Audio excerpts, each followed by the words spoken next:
Datang di City Victory Jakarta, kami mengundang Bapak Ibu untuk bisa beribadah bersama-sama. Kami percaya bahwa hari ini adalah hari yang baik bagi kita semua. Kita akan memperoleh kekuatan, sukacita yang baru daripada Tuhan. Dan hari ini juga kita akan bersorak-sorak bersama di dalam pujian penyembahan untuk Tuhan. Haleluya. Mari kita beribadah bersama-sama.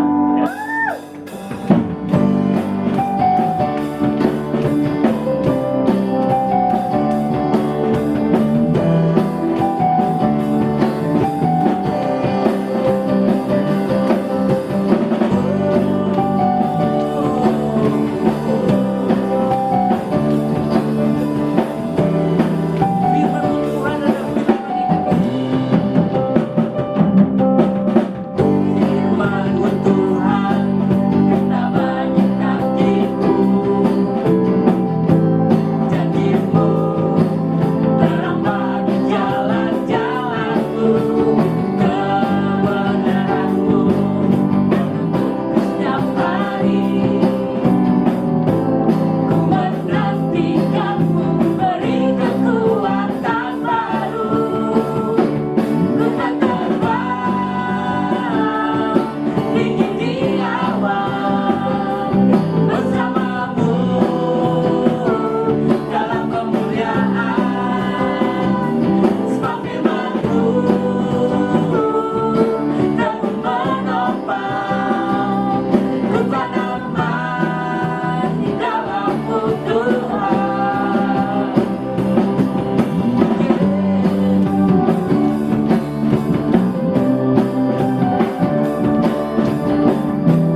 bersyukur Tuhan.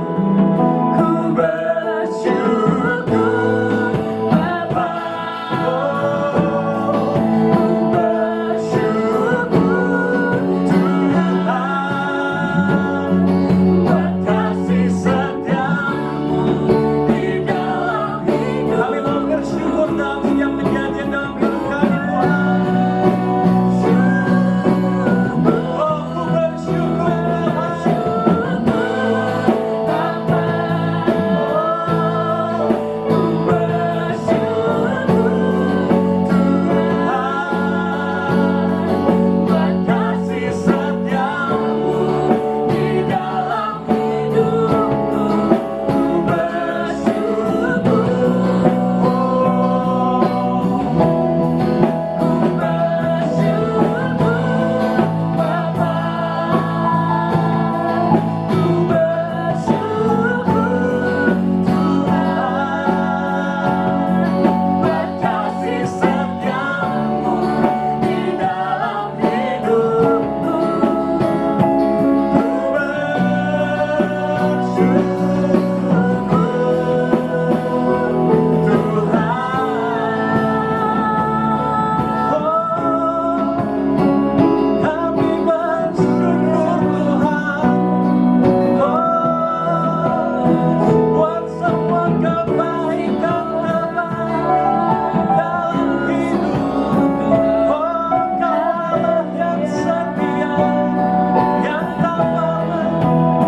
kami Bapa, yang tak pernah kami bisa balaskan dengan apa-apa Tuhan, selain kami menyembah Engkau Tuhan, memuji Engkau Tuhan. Kami percaya Tuhan, Your favor Lord, penyertaan Tuhan beserta kami, beserta keluarga kami Tuhan, beserta anak kami Tuhan, dan anak-anak kami Bapa. Terima kasih Tuhan. Percaya Tuhan, dimanapun kami berada Tuhan, Kau bersama dengan kami Tuhan, di sekitar kami juga Bapa. Kami tidak perlu takut bahaya Bapa, karena Engkau selalu beserta dengan kami Tuhan. Bapa, kami percaya Tuhan, hari Tuhan, hari kemenangan Bapa. Kami percaya Tuhan, kami berdoa Tuhan, pada saat firman-Mu Tuhan disampaikan Tuhan di seluruh dunia Tuhan, ada kebangkitan yang akan terjadi Bapa, ada kelepasan yang akan terjadi Bapa, ada breakthrough yang akan terjadi Bapa. Terima kasih Tuhan, kami berdoa Tuhan. Ada beberapa hal Tuhan yang mungkin kami tidak bisa melihat dengan mata kami sekarang Tuhan, tapi kami percaya Tuhan, kami sudah menerima dengan iman Bapa, karena kami punya Allah yang luar biasa Bapa. Thank you Lord, terima kasih Tuhan, kami mau excited untuk mendengar firman-Mu Bapa. Siapkan hati kami Bapa. Hanya dalam nama Yesus kami berdoa dan mengucap syukur. Ada yang percaya katakan amin, amin, amin. Selamat hari Minggu, Tuhan berkati.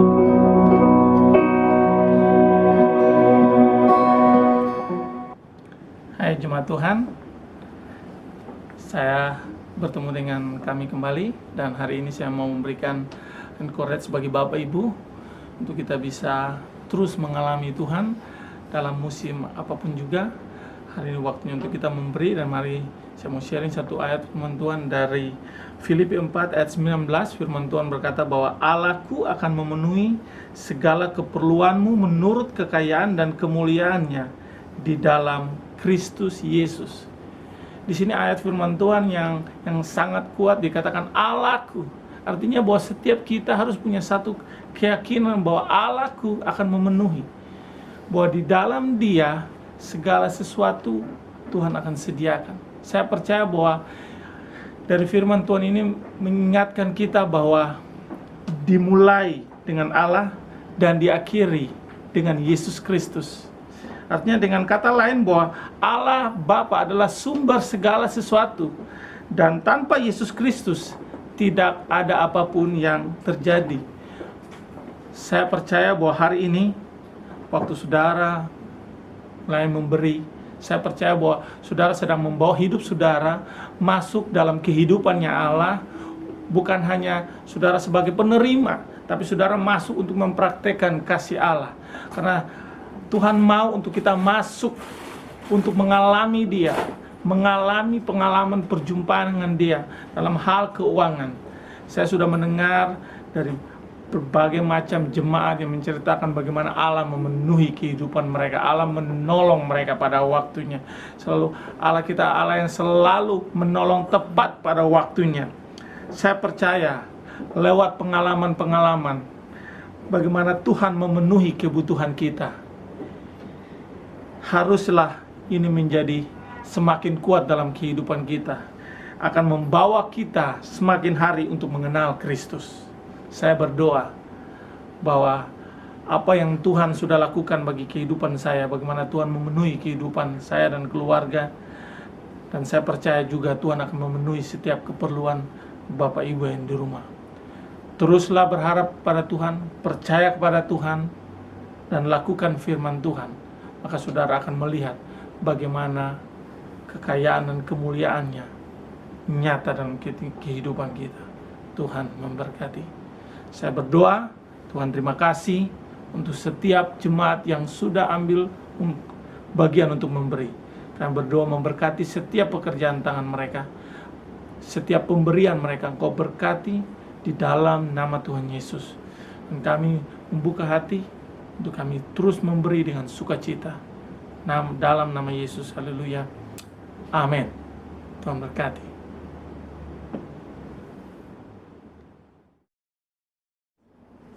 Hai, selamat pagi. Saudara akan diberkati pada hari ini. Saudara akan dapat berkat ganda dari saya dan juga dari Rulia. Saya akan pesan pada hari ini bagaimana kita bisa mengalami kemerdekaan dan hidup dari dalam itu keluar. Yesus yang tinggal di dalam kita membawa kemerdekaan. Cuman pikiran kita, jiwa kita itu perlu diperbaharui supaya bisa mengerti bahwa bukan hal-hal dari luar, tapi hal dari dalam itu yang bisa membebaskan kita.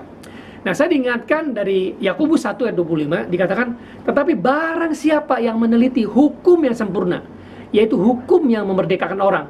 Dan jikalau ia bertekun di dalamnya, bukan untuk mendengar, untuk melupakannya, tapi kalau dia bertekun untuk melakukannya, maka ia akan berbahagia dengan apa yang dilakukannya. Nah, ini penting bagi kita untuk mengerti apa yang Yakobus katakan. Tetapi barang siapa, bicara mengenai barang siapa, itu bicara mengenai saudara dan saya. Regardless of ages, nggak masalah umur apapun juga, background apapun juga. Tetapi kalau kita putuskan untuk kita mau menyelidiki, mau meneliti hukum yang sempurna. Apa itu hukum yang sempurna? Itu hukum surgawi, hukum yang dari atas. Dalam Ayub 38 dan 33 dikatakan, tidak tahukah kamu ada hukum surgawi, ada the law of the universe, the law of heavens that affecting of the earth. New Living Translation Bible mengatakan demikian. Nah, kalau diterjemahkan dalam bahasa Indonesia dikatakan, tidak tahukah kamu ada hukum yang sempurna yang datangnya dari surga, yang mengatur semua keadaan di bumi ini. Jadi hal yang tidak kelihatan bisa mengatur hal yang kelihatan. Nah, itu hukum yang membebaskan. Nah, kalau kita bicara mengenai meneliti, itu butuh waktu. Belum lama ini Presiden Jokowi mengatakan satu statement bahwa lembaga Eijkman yang terus-menerus melakukan pemantauan dan penelitian terhadap virus corona sedang memformulasikan datang sebuah obat untuk antivirus. Nah, puji Tuhan, kalau ada obat antivirus corona, itu bisa meredakan semua pandemik ini luar biasa. Tetapi kata penelitian itu berarti membutuhkan waktu, lembaga Eijkman. Dan demikian juga kita butuh waktu kita dibaca firman Tuhan. Jadi nggak usah terburu-buru, tapi kita perlu namanya itu merenungkan. Merenungkan sama dengan kita nih mengunyah firman-nya. Waktu kita mengunyah firman, tiba-tiba kita akan dibukakan. Ya, yang kita pikirannya itu gelap, tiba-tiba mendapatkan singkapan.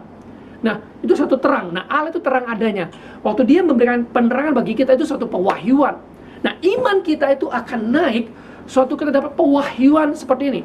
Nah, seringkali orang percaya imannya nggak naik karena nggak dapat pewahyuan. Yang ada cuma pengetahuan-pengetahuan. Tapi waktu pewahyuan itu saat dibukakan, disingkapkan. Aha! Seperti itu. Itu memerdekakan kita. Bahkan The Message Bible mengatakan, siapapun yang menangkap, whoever catch a glimpse, siapapun yang menangkap apa yang Tuhan reveal pada kita, maka ada kehidupan yang memerdekakan, itu dimanifestasikan dalam hidup kita. Itu luar biasa. Sehingga kita nggak perlu lagi stimulasi atau hidup yang dari luar. Nah, belum lama ini saya ngeliat ada sebuah video orang-orang di Thailand, karena udah hampir 2 bulan ya mereka hidup di isolasi, nggak boleh keluar dan mesti pakai masker, menjaga social distance oleh karena masalah COVID ini. Dan kemarin mereka dibukakan kesempatan untuk pergi ke mall. Nah, waktu mall dibuka, pintu rollingnya belum nyampe full kebuka, baru setengah meter, orang itu sudah tidur, masuk sambil rolling dan lari. Saking kayak begitunya, karena mereka pikir ini satu kemerdekaan yang mereka dapat sudah 2 bulan, mereka dying, mereka ingin sekali untuk masuk ke mall. Nah, Bapak Ibu, demikian juga kita bisa dimerdekakan bukan karena dari luar, tapi dari dalam kita. Jadi kita nggak lagi perlu stimulan dari luar, tapi kita hidup dengan apa yang roh katakan, dan roh kita diberi makan, dan pikiran kita juga diperbaharui. Itu sangat luar biasa. Barang siapa yang meneliti, ya, jadi seperti seorang detektif bahwa mikroskop itu melihat pelan-pelannya. Nah, demikian juga kalau kita ini pelan-pelan baca firman Tuhan, bukan terburu-buru, dan Tuhan bisa berkata pada kita, itu luar biasa, mempelajari firman Tuhan dan merenungkannya.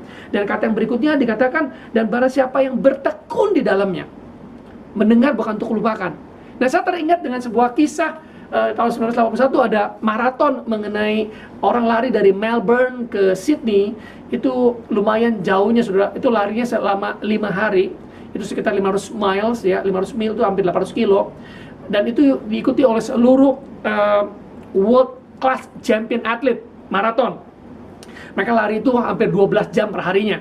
Dan ada seorang namanya Cliff Young, seorang petani kentang, usianya 61 tahun, dan dia ikut berlomba. Nah, sementara orang lain berlomba dengan semua bajunya yang notabene itu hebat ya, dan mereka udah latih. Nah, Cliff Young itu lari pun dengan pakai sepatu karet ya. Sepatu dia biasa menggembalakan sapi. Cliff ini biasa menggembalakan sapi ya, karena dia punya kentang di situ. Dan semua orang mentertawakan dia. Waktu start di hari pertama, semua orang lari dengan cepat. Cliff paling belakang. Dan itu masuk di dalam National TV Australia. Dan tapi orang-orang jadi simpati karena ini orang yang udah cukup usia, udah tua dan lari belakangan. Dan dia terus lari dan terus lari. Dan yang menakjubkannya, sementara orang-orang itu istirahat setelah lari seharian, Cliff yang tuh terus lari karena dia nggak tahu akan peraturan itu. Dan dia terus lari. Anda bisa bayangkan, dia lari, orang-orang takut dia mati. Tapi kata kuncinya, membuat cerita jadi singkat, Cliff yang itu memenangi pertandingan. Dia menang pertandingan dan dia dapat hadiah $10.000. Seorang petani kentang memenangkan lari maraton karena kata kuncinya yaitu bertekun dan tidak menyerah. Bapak Ibu, kalau kita bertekun dan tidak menyerah, kita juga akan mendapatkan satu kemerdekaan yang luar biasa. Nah, tantangan banyak orang percaya seringkali give up. Ya, seringkali baca-baca, aduh gak dapat apa-apa, give up. No, tapi kalau kita mau bertekun di dalam mempelajari firman Tuhan, bertekun dan bertekun terus, saudara, maka kita itu akan dimerdekakan. Kita akan naik ke level yang lebih tinggi, hidup dari dalam keluar, bukan dari luar ke dalam. Dan juga yang kata yang terakhir dikatakan, dia akan berbahagia oleh perbuatan. He shall be blessed in whatever he does. Bapak Ibu mau kan berbahagia? Ya, berbahagia, kata berbahagia, shalom, happy. Ya, saudara akan diberkati dengan apa yang diperbuatnya. Apa yang sudah perbuat, even pada masa-masa sekarang seperti ini, saudara juga akan diberkati oleh Tuhan. Tuhan memberkati setiap saudara, dan Rulia akan memegang firman Tuhan yang berikutnya luar biasa. Thank you. Terima kasih Pastor Joshua untuk kesempatannya. Pada hari ini saya akan membagikan sharing dengan tema kebebasan. 3 bulan terakhir ini kita merasakan betapa kebebasan kita itu begitu dikekang ya. Udah nggak bebas ke mall, kita nggak bisa bebas kumpul-kumpul, makan-makan, nggak bisa nonton, bahkan kita beribadah pun sudah dibatasi, sudah tidak bisa lagi kita berkumpul untuk beribadah. Rasanya kita kemana-mana tuh nggak bebas. Belum lagi pikiran kita, sampai kapan ini pandemi ini berlangsung. Kita bakalan kena COVID nggak? Gimana kalau nanti ternyata orang-orang yang kita temui itu ternyata orang yang tanpa gejala, kita bisa tertular. Jadi saya melihat di seluruh dunia semua dicekam oleh rasa ketakutan. Ada yang takut, ada juga yang marah. Mungkin ada yang marah sama pemerintah, ada yang marah sama Tuhan, mungkin, sehingga akhirnya manusia tidak bisa bebas bergerak lagi, tidak bisa bebas berkreasi. Nah, kita sebagai anak Tuhan, kita diciptakan Tuhan itu untuk menjadi lebih dari pemenang. Kita adalah terang di tengah masa-masa yang sulit. Bagaimana kita sebagai anak Tuhan bisa tetap merdeka, bisa tetap berbuah, bisa tetap melayani orang lain di tengah masa-masa yang semua ada keterbatasan. Ada 3 poin yang saya mau bagikan pada hari ini. Yang pertama, di mana ada roh Allah, di situ ada kemerdekaan. 2 Korintus 3 ayat 17 mengatakan, sebab Tuhan adalah roh, dan di mana ada roh Allah, di situ ada kemerdekaan. Berarti kalau ada roh Allah itu ada kemerdekaan. Kita tidak lagi di bawah ketakutan, kita tidak lagi di bawah penjara keterbatasan. Nah, sekarang pertanyaannya, roh Allah itu ada di mana? Apa ada di surga? Atau ada di kebaktian, ada di gereja? Roh Allah itu ada di mana? Galatia 4 ayat 6 mengatakan, dan karena kamu adalah anak, maka Allah telah menyuruh roh anaknya ke dalam hati kita, yang berseru, ya Aba, ya Bapa. Jadi di sini Paulus mengatakan, Allah telah menyuruh roh anaknya ke dalam hati kita. Jadi roh Allah itu ada di mana? Di dalam hati kita. Kalau sekarang saya ada di sini sedang sharing firman, berarti roh Allah ada dalam hati saya. Kalau Bapak Ibu sedang ada yang misalnya sedang berkendara, naik kendaraan umum, roh Allah juga ada di kendaraan umum bersama dengan Bapak Ibu.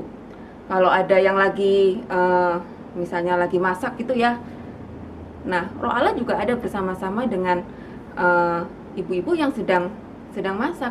Selama Bapak, Ibu, Saudara kita semua sudah menerima Tuhan Yesus sebagai Tuhan dan Juru Selamat, maka kita semua adalah anaknya. Dan sebagai anak kita menerima Roh Kudus. Nah, Paulus dan Silas itu sedang di penjara. Dia habis dipukulin, di penjara dia nggak langsung nggak habis dipukulin terus mereka istirahat tidur, mereka dibelenggu kakinya. Tapi karena mereka punya Roh Allah, dalam keadaan seperti itu pun mereka bisa bernyanyi, mereka bisa memuji Tuhan. Itu kondisinya di tengah malam. Tengah malam orang harusnya tidur ya, kecapean. Tapi mereka karena punya Roh Allah dalam diri mereka, mereka memuji Tuhan dan mujizat terjadi, pintu-pintu penjara terbuka. Contohnya lagi, hari Kamis tanggal 21 kita memperingati kenaikan Tuhan Yesus. Murid-murid Tuhan Yesus di zaman Kisah Para Rasul adalah murid-murid yang sama pada waktu di kitab Matius sampai dengan Yohanes. Itu murid-muridnya yang sama, tapi tingkah laku mereka benar-benar berbeda. Setelah mereka menerima Roh Kudus, murid-murid Tuhan Yesus itu bukan jadi murid-murid yang takut, murid-murid yang nggak ngerti gimana cara buat mujizat. Mereka sendiri yang melakukan mujizat. Mereka sendiri yang berani menyaksikan Injil Kerajaan Allah kemana-mana dengan kondisi yang sama. Dengan kondisi yang sama, mereka di bawah penjajahan kerajaan Roma, masih dikejar-kejar oleh imam-imam, oleh orang-orang Farisi yang menyalibkan Yesus, tapi mereka menjadi pemberani. Kenapa? Karena mereka punya Roh Allah. Nah, Roh Allah yang membangkitkan Tuhan Yesus dari kematian adalah sama dengan Roh Allah yang ada dalam Paulus dan Silas. Sama dengan Roh Allah yang ada dalam murid-murid Yesus di dalam Petrus. Nah, Roh Allah itu yang sama juga ada dalam diri kita sekarang. Saat kita menerima Tuhan Yesus sebagai Tuhan dan Juru Selamat. Dan saya percaya kita semua sudah menerima Tuhan Yesus sebagai Tuhan dan Juru Selamat. Jadi kita semua sudah punya Roh Allah dalam diri kita. Itu poin yang pertama. Kemudian poin yang kedua, hidup dipimpin oleh Roh Kudus itu membebaskan kita. Roh Kudus itu adalah Allah sendiri. Dia adalah suatu pribadi. Mungkin kita bingung ya, dipimpin Roh Kudus tuh kayak gimana sih? Gimana sih suara Roh Kudus tuh kayak gimana sih? Kemarin waktu IG Live saya ada nanya pertanyaan ke Pastor Joshua, bagaimana membedakan suara hati kita dengan suara Allah. Nah, Pastor Joshua sharing, Pastor Joshua sering mendengar suara Allah tuh suara yang lembut yang mengingatkan dia, memberitahukan sesuatu kepada Pastor Joshua. Sama, itu juga yang terjadi dalam kehidupan saya. Roh Kudus, suara Roh Kudus itu adalah suara lembut dalam hati kita yang mengingatkan kita saat kita hendak melakukan hal-hal yang tidak sesuai dengan firman Tuhan. Roh Kudus adalah suara yang menghibur kita saat kita sedih. Suara Roh Kudus adalah suara yang memberi arahan, memberi nasihat, memberi jalan keluar pada saat kita lagi buntu. Dia adalah sahabat yang menemani kita, yang memberi kita kedamaian pada saat kita kesepian. Jadi Roh Kudus itu menyatakan pikiran Allah ke dalam diri kita. Mungkin ada yang bertanya ya, kok saya nggak pernah sih dengar suara Roh Kudus? Nah, ini saya ada tips ya, ada 2 tips. Suara Roh Kudus itu saya ibaratkan seperti siaran radio gitu ya. Kalau misalnya nih, saya mau dengerin radio, sekarang saya lagi seneng dengerin Jak FM, itu kalau nggak salah 105. Kalau saya mau dengerin Jak FM, saya harus nyalakan radio, kemudian saya harus putar, bukan putar ya, sekarang ini tekan tombol sampai angkanya tuh 105, baru saya bisa nangkep siaran radio itu. Nah sama, kalau kita mau mendengar suara Roh Kudus, gelombang kita harus sama dengan gelombang Roh Kudus. Gelombang apa itu? Yaitu firman Tuhan. Seperti yang tadi Pastor Joshua sudah katakan, firman Tuhan itu adalah firman yang adalah kehidupan. Kalau kita mau mendapatkan kemenangan, kita harus mendasarkan hidup kita dari firman Tuhan. Dan Roh Kudus itu, suara Roh Kudus selalu berbicara sesuai dengan firman Tuhan, tidak pernah melenceng dari firman Tuhan. Jadi yang pertama kita harus cari gelombangnya. Prioritaskan waktu kita untuk saat teduh. Terserah mau di pagi hari, mau siang hari, mau malam hari, terserah Bapak Ibu Saudara. Yang penting ada satu waktu khusus di mana kita tidak terganggu oleh orang-orang sekitar kita tidak terdistraksi oleh sosial media kita. Itu adalah waktu khusus yang kita ambil untuk kita mau mendengar, belajar firman Tuhan dan mendengar suara Tuhan. Kalau saya biasanya pagi. Nah, kalau pagi itu biasanya saya doa dulu, doa singkat, minta Tuhan untuk pimpin saya pada saat saya belajar firman Tuhan. Kemudian yang kedua, saya mulai baca firman Tuhan. Sekarang saya lagi baca balik lagi dari kitab Mazmur. Kemudian biasanya saya baca 1-2 pasal. Dari 1-2 pasal itu pasti ada ayat-ayat yang seakan-akan berbicara kepada saya. Oh, ini bagus sekali nih, Tuhan pengen saya berkembang di area ini.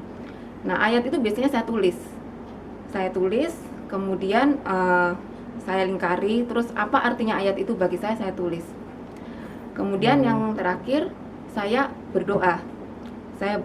Biasanya saya juga menyembah Tuhan dengan membawa ayat itu, dan saya juga minta Tuhan pimpin untuk sepanjang hari ini. Dan biasanya pada saat itu Roh Kudus juga mulai berbicara lagi untuk menerangkan lebih lagi tentang ayat itu. Nah, saya dorong Bapak Ibu Saudara supaya ada satu waktu untuk kita bisa saat teduh, kita bisa mendengarkan suara Tuhan, kita bisa belajar firman Tuhan. Dan kemudian firman itulah yang menjadi dasar kehidupan kita sepanjang hari itu. Kemudian yang kedua, sepanjang hari kita harus menjaga atmosfer kita supaya saluran kita ini jangan terganggu. Jadi misalnya kalau radio gitu ya, kalau radio itu kan kadangkala kalau kita lagi berkendara gitu bisa tahu-tahu suaranya hilang, ya kan? Nah, itu pasti karena ada suara gelombang lain yang lebih kuat yang mengganggu frekuensinya. Nah, jangan sampai ada hal-hal yang mengganggu frekuensi Roh Kudus yang mau bicara sama kita. Misalnya ada teman-teman lain yang pada bergosip, kita ikutan gosip, atau kita lagi marah tapi kita tidak bisa mengontrol amarah kita sampai berkepanjangan. Nah, jadi sepanjang hari jaga supaya hati kita tetap murni, kita selalu bersyukur, supaya kita punya channel itu juga kita bisa dengar suara firman, suara Roh Kudus. Kemudian yang poin terakhir, gunakan kemerdekaan kita untuk melayani orang lain. Di Galatia 5 ayat 13, saudara-saudara, memang kamu telah dipanggil untuk merdeka. Tetapi janganlah kamu mempergunakan kemerdekaan itu sebagai kesempatan untuk kehidupan dalam dosa. Melainkan layanilah seorang akan yang lain oleh kasih. Kita mau melayani orang lain karena kasih, bukan karena ingin diliput, bukan karena ingin terkenal, bukan sebagai bahan untuk posting Instagram kita biar nanti bisa viral, bisa ada 1000 likes. Tapi kita mau melayani orang lain karena kita mengasihi orang-orang yang ada di sekitar kita. Sekarang adalah masa terbaik untuk orang melihat gereja Tuhan, dan bukan dalam bentuk bangunan, bukan dalam bentuk KKR, tapi gereja Tuhan dinyatakan dengan masing-masing dari kita menyatakan kasih Tuhan dengan kita membantu orang lain. Kita ingin supaya Injil Tuhan tetap diberitakan ke orang-orang yang di sekitar kita. Jadi be kreatif. Contohnya, kita bisa kontak teman-teman yang udah lama kita nggak kontak. Kalau dulu kalau kita kontak pasti dicurigain, oh pasti mau nawarin MLM ya. Tapi sekarang dengan masa pandemi ini, kalau kita kontak kita bisa bilang, gimana kamu, gimana kerjaan kamu. Mungkin teman kita butuh orang untuk dicurhatin gitu. Jadi kita bisa jadi orang yang bisa membangun dia. Atau mungkin ada teman saya yang juga dia jadi bawa sembako di mobil. Kalau dia lihat pemulung, dia kasih itu sembako. Atau kalau kita pesan makanan, kita kasih tip ekstra ke ojek online. Nah, ini saya ada 3 cerita di luar mengenai bagaimana orang-orang bisa memberkati orang-orang di sekitar mereka. Yang pertama, ada seorang supir taksi di Madrid, Spanyol. Dia bolak-balik mengantarkan pasien dari dan ke rumah sakit. Ini ada gambar pada saat dia diapresiasi oleh pihak rumah sakit Dan kemudian dia juga dikasih hasil tes COVID. Hasil tesnya dia puji Tuhan negatif karena dia mengantarkan pasien COVID. Jadi dia mengambil resiko mengantarkan pasien-pasien itu tanpa dipungut biaya. Kemudian yang kedua, ini ada 2 remaja di Maryland, Amerika. Mereka menjadi sukarelawan yang membelikan bahan-bahan kebutuhan untuk tetangga-tetangga mereka, orang-orang yang lansia, yang udah berumur, yang udah nggak bisa keluar, yang rentan sekali untuk tertular penyakit COVID. Jadi mereka berdua ini namanya Drew Pye dan Matt Casertano. Mereka membantu untuk membelikan bahan-bahan sembako, habis itu ditaruh di depan rumah mereka.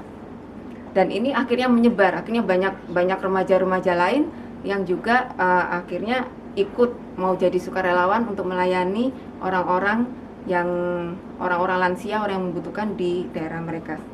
Nah, yang ketiga ini adalah dari Indonesia ya, namanya Jason. Dia siswa kelas 7, usianya 13 tahun dari Surabaya. Dia berjualan siomay selama 1 minggu. Hasilnya dia belikan 16 baju hazmat dan 600 masker untuk tenaga medis.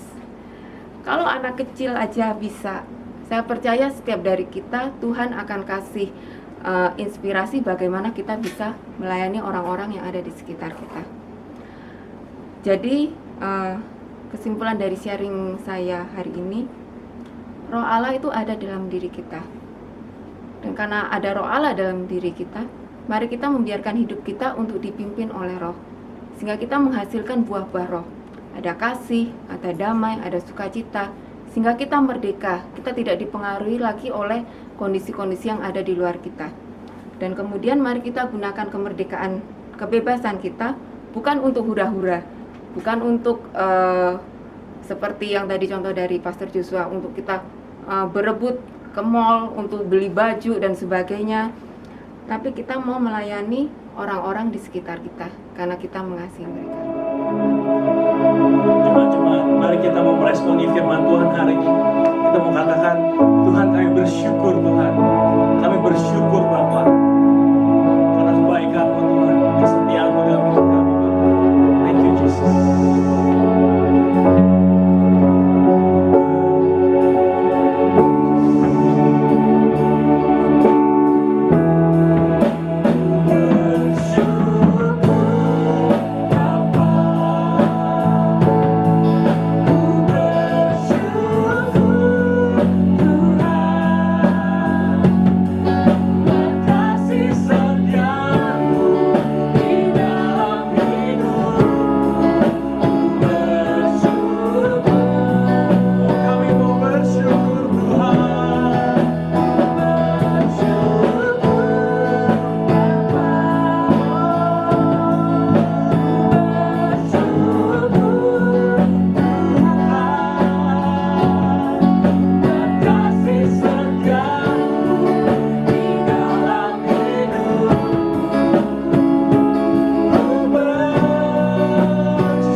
mau untuk kita berjalan bersama dengan Dia.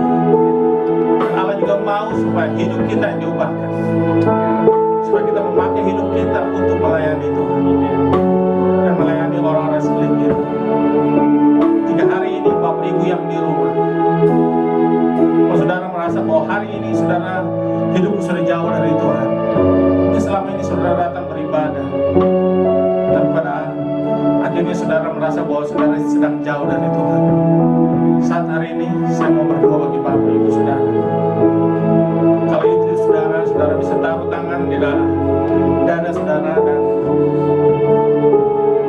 mari berdoa bersama-sama dengan saya.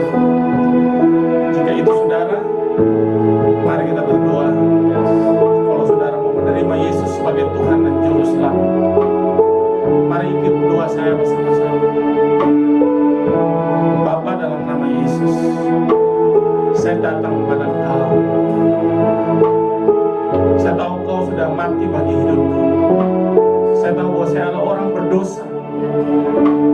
Dan saat hari ini, aku mau buka hatiku untuk mau menerima Engkau, Yesus, sebagai Tuhan dan Juru Selamat pribadi dalam hidupku. Terima kasih bahwa aku adalah ciptaan baru dalam Engkau. Dalam nama Yesus. Amen. Jika hari ini saudara juga yang ada di rumah, saudara ada dalam setiap pergumulan, hari ini saya mau katakan bahwa berjalanlah bersama dengan Roh Kudus. Saya mau berdoa bagi Bapak Ibu yang di rumah saat hari ini. Bapak kami berdoa biar Roh Kudus-Mu selalu menyertai setiap anak-anak-Mu, biar dimanapun saja mereka berada, mereka mendengar suara Roh-Mu, dan terus Engkau memakai mereka untuk bisa melayani, membawa dampak bagi sekeliling mereka, bagi orang-orang, tetangga, teman, keluarga, di dalam nama Tuhan Yesus. Dan setiap orang boleh kuatkan. Terima kasih ya Bapak. Terima kasih. Yang sakit Kau sembuhkan, yang lemah Kau kuatkan. Aku ucapkan di dalam nama Tuhan Yesus, bahwa kesembuhan terjadi saat hari ini, dan Roh Kudus hadir menjamah setiap orang, mulai dari dalam hidup saudara. Terima kasih. Kami tahu kami terbatas, tapi Roh-Mu tidak terbatas. Kau bekerja menjamah semua orang saat hari ini. Terima kasih. Kami ucap syukur. Kami sebentar mau berpisah. Kami berdoa biar Roh-Mu menyertai kami, biar kami pulang dengan damai sejahtera, kami pulang dengan sukacita dan persekutuan dengan Roh-Mu yang kudus yang tinggal di dalam kami, membawa kemenangan sehingga hidup kami boleh menjadi berkat, boleh melayani banyak orang di dalam nama Tuhan Yesus. Biar berkat Allah terus tercurah dalam kehidupanmu. Damai, sukacita mengalir. Diberkati keluargamu, diberkati pekerjaan tanganmu, diberkati apapun yang kau kerjakan selalu berhasil di dalam nama Tuhan Yesus. Dan semua yang bersukacita yang diberkati Tuhan hari ini, sama-sama kita katakan amin. Amin. Tuhan memberkati saudara. Selamat hari Minggu.